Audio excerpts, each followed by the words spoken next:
सुरेश कुमार पंडा आईनजीवी ओडिशा उच्च न्यायालय तथा राज्य सभापति विश्व गो सुरक्षा बाहिनी। आज आम केन्द्रापड़ा निकटस्थ कंसिया मठर आम आज समस्त साधु सन्त विश्व हिंदू परिषद बजरंग दल विश्व गो सुरक्षा बाहिनी समस्त आज आम एकत्रित होइछु एवं माहौल सृष्टि होछि। यार उद्देश्य होछि सनातन धर्म सुरक्षा गोमाता सुरक्षा हिंदुत्व सुरक्षा पर आज एक माहौल सृष्टि जोटा कि सारा विश्व दिग्दर्शन हम से उद्देश्य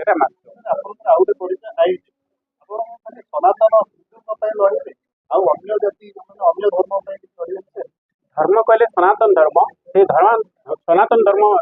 समस्त अंश विशिष्ट धर्म ठार जो मैंने दूरे जाती विधर्मी विधर्मी मान लड़ेबा एक आईनगत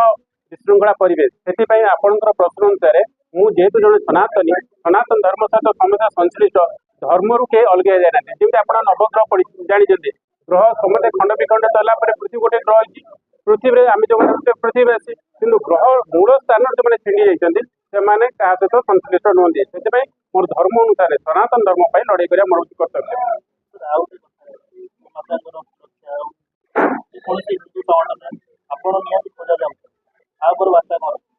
देखो जेहेतु आप जड़े उच्चकोटर सांबादिक आपण को सब हिंदुत्व कार्य सारा भारत वर्ष आप लोक कहते हिंदुत्व किए जड़े कार्य कै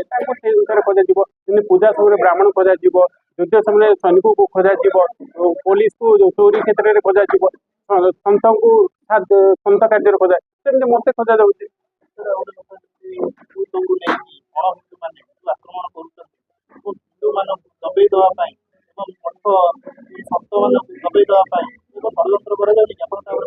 निश्चित भाव में सनातन धर्म बर्तमान जो अवक्षय चली केवल हिंदू मैंने दायी जेहतु गोवंशर अवक्षय चली सनातन धर्म साधु मान अवक्षय चली सनातन धर्मीय चिंताधारा व्यक्तित्व आम आज दायी कहीं आमर धर्म को आम सुरक्षा देवाई बोधे कैपेबल ना से आमर जो ये जो आज माहौल देखुं जो सनातन धीरे धीरे समस्त जागृत है सनातन धर्म सुरक्षा नितान्त निकट बांग्लादेश अवस्था देखो हिंदू मान आक्रमण 1990 मसीह आपंकर काश्मीर पंडित मान आक्रमण धीरे धीरे सनातन धर्म को नष्ट करने षड्यंत्र ये भी जो मैंने प्रकृति में हिंदुत्व जानी सनातन धर्मर व्यवस्थापिक से मो सांगे आमर केन्द्रापड़ा प्रमुख विश्व पटोर आम भागवनी भाई महाराज मान कहबार कारण सनातन धर्म सुरक्षा आम समस्त आगे आसिले आसंता दिन जो विशृंखला परिवेश कड़ा जवाब पाठपढ़ा और कैरियर को प्रभावित करुछि कि आपण से विद्रुत कि तेबे आज ही आसंतु आपण चाहूथिबा मन लागी संपूर्ण आवासिक स्कूल